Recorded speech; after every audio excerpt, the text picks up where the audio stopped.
तो question number 7 triple column cash book बना रहे हैं। ट्रिपल कॉलम मतलब डिस्काउंट, कैश और बैंक। अमाउंट के 3 कॉलम होते हैं। हम लोग जो अमाउंट डालते हैं ना उसके 3 कॉलम होते हैं, discount, cash, bank debit side का और discount, cash, bank credit side का। डेबिट साइड में टोटल 7 कॉलम है। Date, particulars, ledger folio, voucher number, discount, cash, bank. इस 7 कॉलम डेबिट के, वैसे ही 7 कॉलम क्रेडिट के। Date, particular, ledger folio, voucher number, discount, cash और बैंक। ये 7 कॉलम क्रेडिट साइड के टोटल 14 कॉलम बनता है। ठीक है, तो क्वेश्चन नंबर 7 हमारा दिया हुआ है। सबसे पहले लिखा है रोकड़ शेष। ठीक है, कैश बैलेंस दिया 15,000 रुपए 1 जनवरी को। उसी दिन 1 जनवरी को बैंक में भी हमारे पास 12,000 रुपए है। मतलब हमारे बिजनेस का 15,000 रुपए कैश हमारे पास रखा हुआ दुकान में या गले में बोलते हैं जिसको हम लोग। ठीक है, दुकान में हमारे पास रखा है और 12,000 रुपए हमारे दुकान का पैसा किसमें जमा है? बैंक में जमा है। वो भी हमारा ही पैसा है। हमारा पैसा तो कहाँ आएगा? डेबिट में आएगा। 1 जनवरी सन क्या दिया हमारा? ये सन 2000 दिया हुआ। ठीक है, 2002 बैलेंस ब्रॉट डाउन। 15,000 रुपये हमारे पास कैश में है और 12,000 रुपये हमारे पास बैंक में है। दोनों का एक साथ कर दिए। ये फिर दोनों का अलग अलग लिख सकते हैं। 2 balance brought down, 2 balance brought down, एक का 15, एक का 12 एक साथ कर दिए क्योंकि दोनों का डेट भी एक ही है। ठीक है, और अलग अलग एंट्री डेट होता तो अलग अलग एंट्री करते। जैसे मैंने कल के क्वेश्चन में जो किया था, क्वेश्चन नंबर 3 में 1 जनवरी था, 2 जनवरी था, तो मैंने दोनों का अलग अलग लिखा था। 1 मार्च 2 मार्च था। ठीक है, उसके बाद आगे दिया हुआ हमारे पास बैंक में जमा किए। ठीक है, बैंक में जमा किए तो अब हम लोग बैंक में डिपॉजिट कर रहे हैं, बैंक में पैसा जमा कर रहे हैं। तो उसकी जर्नल एंट्री होती है bank account debit to cash account, क्योंकि आपके पास से कैश जा रहा है और आपके बैंक अकाउंट में पैसा जमा हो रहा है। ठीक है, तो बैंक कौन है? पाने वाला, रिसीवर है। रिसीवर को हम लोग डेबिट करते हैं और हमारे पास से कैश जा रहा है तो क्रेडिट करते हैं। कैश आता है तो डेबिट, जाता है तो क्रेडिट। ठीक है, ये 2 एंट्री में हमेशा याद रखना, बैंक और कैश, और एक होता है cash account debit to bank. जब भी ये 2 में से कोई एक एंट्री आता है ना, एक बैंक कैश या कैश बैंक, मतलब दोनों एक दूसरे के अपोजिट में, बैंक और कैश दोनों एक दूसरे के अपोजिट में है। ठीक है, ये जनरल एंट्री जब हो रही है, क्वेश्चन पढ़ के हमको माइंड में आता है कि जनरल एंट्री हो रही है और कैश और बैंक का कॉलम बना है तो कंबाइंड एंट्री होता है। देखो कैश और बैंक दोनों का कॉलम बना है तो दो जगह एंट्री होगा। इसको बोलते हैं कंबाइंड एंट्री नहीं बोलते, इसको बोलते हैं लोग कॉन्ट्रा एंट्री बोलते हैं। प्रति प्रविष्टि हिंदी में प्रति प्रविष्टि होगा, मतलब डबल डबल होगा। ठीक है, कैसे होगा? कितने रुपए जमा किए हम लोग? 1,000 रुपए। 7 तारीख को हम लोग 1,000 रुपए जमा किए। इधर देखना, बैंक अकाउंट डेबिट हुआ है तो बैंक के डेबिट में 1,000 रुपए, बैंक के डेबिट में क्या लिखूं मैं? To cash account. ये हमारा general entry, bank account debit to cash account. 7 जनवरी बैंक के डेबिट में टू कैश अकाउंट। यहाँ टू कैश लिखा मैंने, यहाँ पे बाय बैंक अकाउंट। अब बैंक लिखा तो पैसा कहाँ आएगा? कैश में। पैसे आएंगे कैश में 1,000 रुपए।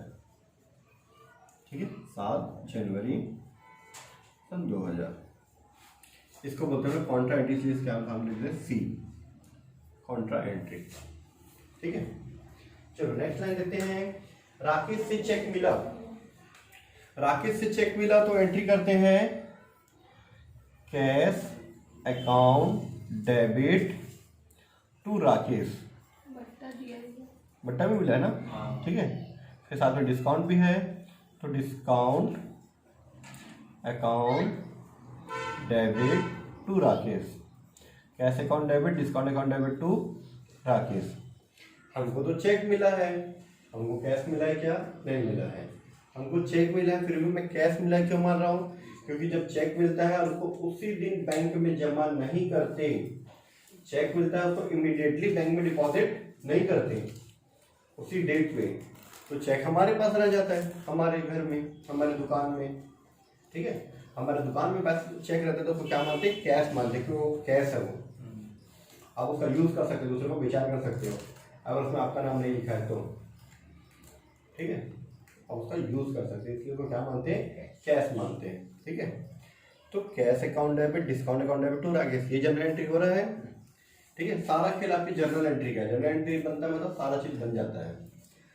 तो कैश और हमको यहाँ पे कॉलम किसका है, कैश और डिस्काउंट का है, राकेश का नहीं है। तो कैश और डिस्काउंट क्या हो रहा है, डेबिट हो रहा है। कितना रुपए है, कैश है हमारा 975 रुपए और डिस्काउंट है 25 रुपए, ठीक है। तो देखना कैश के डेबिट में लिखूंगा मैं 975, ये डेबिट साइड है, डिस्काउंट में 25 रुपए। कैश डेबिट हुआ, डिस्काउंट डेबिट हुआ है, तो कैश के डेबिट में डिस्काउंट के डेबिट में मैं क्या लिखूंगा, 2 राकेश, तारीख 15 जनवरी, ठीक है, क्लियर। चलो नेक्स्ट पॉइंट, उक्त चेक बैंक में जमा किए। उक्त चेक मतलब ये आला, ये जो 975 रुपए का जो चेक मिला था, मैं उसको क्या मान लिया था, कैश मान लिया था। मुझे क्या मिल रहा है, कैश मिल रहा है। अब ये चेक को मैं बैंक में जमा करने जाऊंगा, जब ये चेक आया था तो उसको कैश माना था, अब चेक को जमा करने जाऊंगा, मैं ये मानूंगा कि उसको मैं कैश जमा कर रहा हूँ। अब बैंक में अगर मैं चेक जमा करूं तो उसको क्या लिखूंगा मैं, bank account debit to cash, ठीक है, bank account debit to cash. और जब भी बैंक और कैश अपोजिट में आता है और दोनों का कॉलम भी बन रहा है तो डबल एंट्री। तो बैंक के डेबिट में क्या लिखूंगा, 975 का चेक है, ये बैंक का डेबिट साइड का है, बैंक के डेबिट में bank account debit to cash account, to cash account, ठीक है। तारीख कितना दिया है, 25, ठीक है। यहाँ टू कैश लिखा तो यहाँ क्या लिखूंगा मैं, बाय बैंक अकाउंट, ठीक है, पैसा कैश में 975 रुपए, ठीक है, हो गया क्लियर, ठीक। तारीख माने 25 जनवरी, बस क्वेश्चन खत्म हो गया। अब प्लस माइनस कर लो। चलो इधर देखते हैं, कैश का टोटल करते हैं। ये 15,000 है, 975, 15,975, इस साइड का रहा 1,975, तो इस साइड ज्यादा है, तो बैलेंस किस साइड निकलेगा, इस साइड। जिस साइड कम होता है उस साइड को हम क्या निकालते हैं, बैलेंस निकालते हैं, ठीक है। कितना आएगा, 14,000, माइनस में 14,000 आएगा। अगर मैं यहाँ पे कैश में 14,000 लिखूं तो इस साइड का भी कैश 15,975 और इस साइड का कैश भी 15,975, दोनों बराबर आ जाएगा, 15,975, दोनों क्या आ गया, बराबर आ गया, ठीक है। इस 14,000 को मैं क्या लिखूंगा, by balance carried down, by balance carried down. महीने के लास्ट में होता है 31 जनवरी, 31 जनवरी, ठीक है। अब उसके बाद बैंक का भी ऐसी करते हैं, टोटल बता रहा हूँ, 12 13,000, 13,975 रुपए इस साइड का टोटल है। इस साइड का करते हैं, कुछ भी नहीं है, जीरो है, तो पूरा इधर ही आएगा 13,975, ठीक है। टोटल हो जाएगा 13,975, 13,975 हो गया बराबर। बराबर करने के लिए क्या निकाले हम लोग, बैलेंस निकाल दिए। ये बैलेंस जो कैरी डाउन है, कैरी मतलब ले जाना, डाउन मतलब नीचे, तो कैरी डाउन इधर ट्रांसफर करके लाते हैं हम लोग। 31 जनवरी को आप दुकान बंद करके बैलेंस टोटल करके आप घर गए, दूसरे दिन आप तो डेट हो जाएगा 1 फरवरी, फिर से उसी के नीचे नए महीने का काम चालू करते हैं, महीना महीना हिसाब करते हैं, ठीक है। 2 इधर बाय वाला इधर को 2 से दर्शाते हैं, इधर बाय से, बाय वाला हो जाता है 2, बैलेंस कैरी डाउन हो जाता है dot down, balance dot down. Cash में कितना बचा था, 14,000 रुपए, और डिस्काउंट में कितना था, 13,000, सॉरी बैंक में कितना था, 13,975 रुपए। ये हो गया आपका कंप्लीट, ठीक है। अब बच गया डिस्काउंट का। डिस्काउंट का सेट 25 रुपए था, इस सेट कुछ भी नहीं था, तो 25 रुपए। ये लाइन सेम होना चाहिए, मेरा हल्का सा ऊपर है लाइन आपके में सेम होना चाहिए, और यहाँ पे हम लोग कुछ भी टोटल वोटल कुछ भी नहीं लिखते, ठीक है। ये हमारा ट्रिपल कॉलम कैश बुक, हमारा क्वेश्चन नंबर 7 कंप्लीट हो गया, ठीक है। तो क्वेश्चन नंबर 10 देखना आप, सेम वही है, triple column cash book, bank, cash, discount, voucher number, ledger folio, particular और ये डेट, ठीक है। ये आपका 7 कॉलम हो गया क्रेडिट साइड का, ठीक है। सेम ऐसे इधर भी 7 कॉलम आपका डेबिट साइड आ जाएगा। डेट, ठीक है, particular, voucher number, ledger folio, discount, cash और बैंक। तो मैं यहाँ पे 3 थोड़ा नाम बता रहा हूँ, डिस्काउंट, कैश और बैंक, ठीक है। Discount, cash, bank.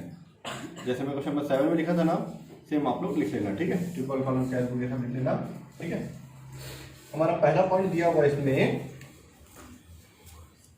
ठीक है। पहला पॉइंट, एक मिनट, हाँ, पहला पॉइंट हमारा इसमें दिया हुआ है, रोकड़ सीज दिया है 1 अप्रैल को, और 1 अप्रैल दूसरे में डेट नहीं दिया, पर वो 1 अप्रैल के नीचे थे, 1 अप्रैल की होगा वो 4000 रुपये बैंक से क्रेडिट में दिया है, ठीक है। तो अप्रैल है सन 2001 दिया हुआ है 2001, ठीक है, 1 अप्रैल। कैश का हमेशा सीधा साइड आता है ना, टू बैलेंस ब्रॉड डाउन, ठीक है। डिस्काउंट में डैश, बैंक में डैश, कैश में आएगा 9500 रुपये, 9500 रुपये, ठीक है। इसी तरह से 2001 1 अप्रैल, बैंक से क्रेडिट लिखा है, बैंक बैलेंस क्रेडिट है, तो इस side by balance brought down, brought down, brought down, महीने की शुरुआत में, लास्ट में कैरेट डाउन होता है 4000 रुपये, ठीक है, clear. To balance brought down, by balance brought down. Bank से क्रेडिट लिखा तो क्रेडिट में लिख दिए, रोकड़ से इसमें कुछ नहीं लिखा है, कैश में कुछ नहीं लिखा तो डेबिट में लिख दिए, वो डेबिट में ही आता है क्योंकि, ठीक है। उसके बाद लिखा है अजय से चेक मिला, मोहन को बेचान किया। चेक मिला तो उसकी एंट्री करेंगे आने की फिर जाने की, क्योंकि चेक आया और चला भी गया, तो उसकी एंट्री करोगे तो भी सही है, नहीं करोगे तो भी सही है, क्योंकि आया और चला गया, आपका टोटल बस बदलेगा और आंसर आपका सेम आएगा, तो इसकी एंट्री हम लोग नहीं करते, ठीक है। फिर संजय से 1800 रुपए का चेक मिला, आपको बैंक भेज दिए 50 रुपये डिस्काउंट, ठीक है। जैसे मान चलिए हमारा बिजनेस है, ये संजय चेक दिया और उसको हम लोग कहाँ जमा कर दिए, बैंक में, तो चेक आके चला गया, और बैंक किसका है, हमारा ही है वो, बैंक किसका है, हमारा ही है, ठीक है। अब हमारा एंट्री हो रहा है यहाँ पे, पाने वाला कौन है, बैंक, देने वाला संजय, तो एंट्री हुआ general entry, bank account debit, bank account debit, discount account debit, ठीक है, शॉर्ट में लिख देता हूँ, टू संजय, ठीक है। ये इसकी जनरल एंट्री होती है। आपका ऐसे ये रफ कार्य आपके दिमाग में जनरल एंट्री बना हुआ है तो फटाफट इसको बना सकते हैं, आपको 5 मिनट भी टाइम नहीं लगेगा, ठीक है। 1800 का चेक मिला, चेक आया और बैंक में चला गया 1800 रुपये, 50 रुपये का डिस्काउंट, टोटल 1850 रुपये हमको संजय से लेना था, ठीक है। ये जनरल एंट्री में आ रहा है, ठीक है। आपके बिजनेस में चेक आया भी और चला भी गया, ठीक है। तो बैंक और डिस्काउंट से मतलब है, मैं क्या बोला था, बैंक, डिस्काउंट और कैश से मतलब है, संजय, राकेश, मोहन, सोहन, जोहन से कोई मतलब नहीं है। बैंक और डिस्काउंट और कैश से मतलब होता है, यहाँ पे बैंक और डिस्काउंट का नाम आया है, तो bank account debit 1800, discount account के डेबिट में 1800, डेबिट साइड वाला है, टू संजय, ठीक है। Bank account debit, discount account debit to Sanjay, 15 तारीख को, 15 अप्रैल, ठीक है। नेक्स्ट पॉइंट 20 तारीख को संजय का जो चेक था वो अनादरित हो गया, लौट आया, डिसऑनर्ड हो गया संजय का चेक, ठीक है। संजय का चेक जब आया था तो bank account debit, discount account debit to Sanjay लिखे थे, अब वापस जाएगा तो Sanjay account debit, Sanjay debit to bank account.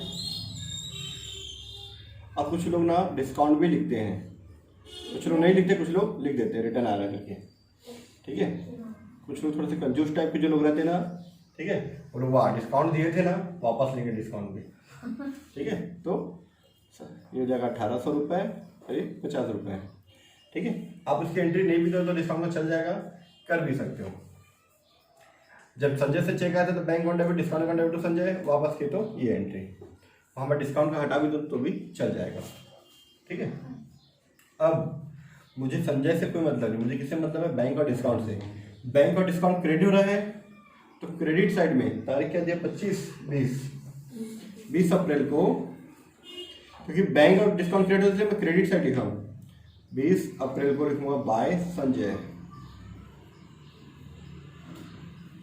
ठीक है। 50 रुपये डिस्काउंट में, 1800 रुपये बैंक में। ठीक है। नेक्स्ट पॉइंट, माल खरीदा चेक से भुगतान किया, बताया था ना, गुड्स परचेज कर दे तो क्या लिखते हैं, purchase account debit, purchase account debit. ठीक है। परचेज अकाउंट क्या था हमारा, डेबिट, और पैसा कहां से जा रहा है, बैंक से। चेक से पेमेंट कर तो पैसा कहां से जाएगा, बैंक से, तो बैंक अकाउंट। हमको इससे मतलब है बैंक से। बैंक हमारा क्या हो रहा है, क्रेडिट हो रहा है, बैंक क्रेडिट हो तो बैंक के क्रेडिट साइड देखना, बैंक के क्रेडिट साइड में लिखूंगा 4100 रुपए बाय परचेज करके। और नाम किसका लिखते हैं, अपोजिट साइड वाले का नाम किसका लिखते हैं, अपोजिट साइड वाले। ये दोनों के अपोजिट वाला संजय था, उसका नाम लिखिए। ये दोनों के अपोजिट वाला संजय था, इसका नाम लिख दिए। बैंक के अपोजिट का नाम था परचेज, परचेज का नाम लिखिए। ठीक है। अपोजिट साइड वाले का हम नाम लिखते हैं। तो हमारा एंट्री हो गया purchase account debit to bank. यहाँ पे एंट्री लिखने से समझ में आ रहा है कि bank account debit discount account debit to Sanjay. Balance की जनरल एंट्री नहीं होती ना, वो लोग प्लस माइनस करके निकालते हैं। ठीक है। तो कंप्लीट हो गया हमारा 30 तारीख का भी, 30 अप्रैल। ठीक है। बस प्लस माइनस कर दो आप। तो बैंक का टोटल देखते हैं, बैंक का टोटल इधर 4000, इधर 4100, इधर 1800, टोटल हो जाएगा 9900। चलो इस साइड टोटल करते हैं, इस साइड का सिर्फ 1800 है, 1800 माइनस कर दो तो आ जाएगा आपका 8100 आया। ठीक है। 8100 रुपए। किस साइड का हमारा है, बैंक का, इस साइड का हमारा डेबिट साइड, उस साइड का ज्यादा है, इस साइड का कम है। तो कम है तो कम वाले साइड लिखते हैं, क्या लिखेंगे इधर 8100 रुपए, और लिखेंगे यहाँ पे टू बैलेंस कैरिड डाउन। महीने के लास्ट में 30 अप्रैल, अप्रैल का महीना 30 का होता है। ठीक है। अब कैश का देखते हैं। कैश 9500 इस साइड है, इस साइड तो है ही नहीं, मतलब कैश का बैलेंस इस साइड आएगा बाय बैलेंस कैरिड डाउन 9500 रुपए डैश डैश। ठीक है। 30 अप्रैल। चलो प्लस कर देते हैं। इस लाइन में कुछ भी लिखा नहीं होना चाहिए ना, प्लस वाले में जहां हम लोग टोटल कर रहे हैं। ठीक है। आप 2 लाइन ऐसे खींच सकते हो, आपकी इच्छा। ठीक है। ऐसे छोटा सा 2 लाइन ऐसे ऐसे लिख सकते हो, आपकी इच्छा। ठीक है। अब टोटल दोनों संख्या बराबर हो गया, 9500, इधर 9900, इस साइड भी 9500, 9900। डिस्काउंट का टोटल से कोई मतलब नहीं होता, फिर आप टोटल करके छोड़ सकते हो। 50 रुपये और ये 50 रुपये, अलग अलग आएगा तो भी चलेगा। ठीक है। अब कैरी डाउन इधर आया तो इधर ब्रॉड डाउन, इसका कैरी डाउन इधर है तो इधर broad down. By balance carry down जो 9500 वो इधर 30 अप्रैल के एक दिन बाद आता है, 1 मई, टू बैलेंस ब्रॉड डाउन 9500 रुपये। ठीक है। टू बैलेंस ब्रॉड डाउन इधर आ गया, इसका कैश का कैश में, बैंक वाले का 8100 है तो उसका इधर 1 मई, टू बैलेंस ब्रॉड डाउन पैसा बैंक में 8100 रुपये, और ये हमारा हो गया कंप्लीट। ठीक है। क्वेश्चन नंबर 10 हमारा कंप्लीट हो गया। ठीक है।